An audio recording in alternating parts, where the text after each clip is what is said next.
picture this. It's the 1700s. You're going out, you're going to a concert. You're hoping to hear some peaceful music. Peaceful, just like the 1700s were.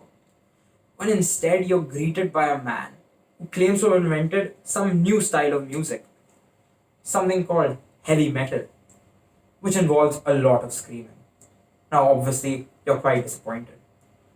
Now, reverse the situation. Imagine it's the 1980s.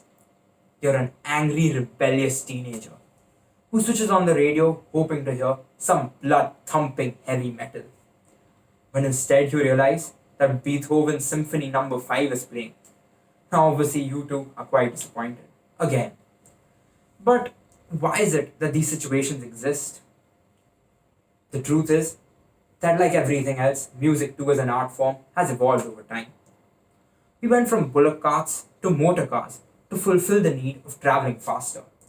We went from telephones to mobile phones in order to help increase the portability. But there was no real need for music as an art form to evolve and develop. But still did so. Why is that? The answer is culture. Just like the 1700s and the 80s had two completely different cultures, the music too was different in those times. Music and culture have a symbiotic relationship. One cannot exist without the other. They have to coexist. Many musical artists were stimulated by the cultural forces that they grew up around. For example, Bob Marley would never have written songs that preached the ideals of equality and justice if he himself had not faced discrimination at a very young age.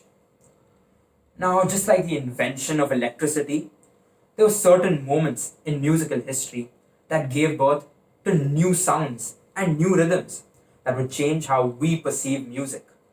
For example, when Chuck Berry played the opening riff on Johnny B. Good, or Elvis Presley performed Jailhouse Rock.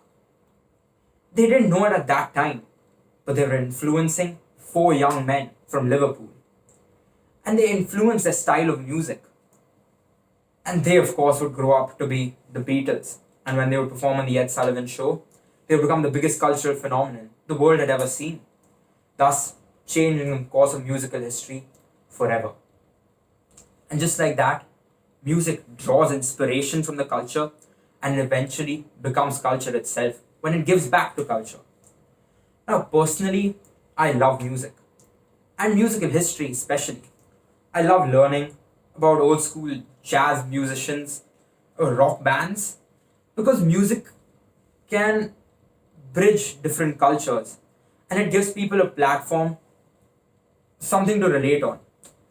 And in today's day and age, the fusion of different musical forms has never been easier, as anyone from anywhere can access any song on the planet. Now, personally, I don't know what the future of music holds, because culture can't be predicted. But what I do know is that it'll be something different. Perhaps something we've never heard before. Because if there is something that is promised in this musical world, with its never-ending cycle of change and evolution, is change itself. Thank you.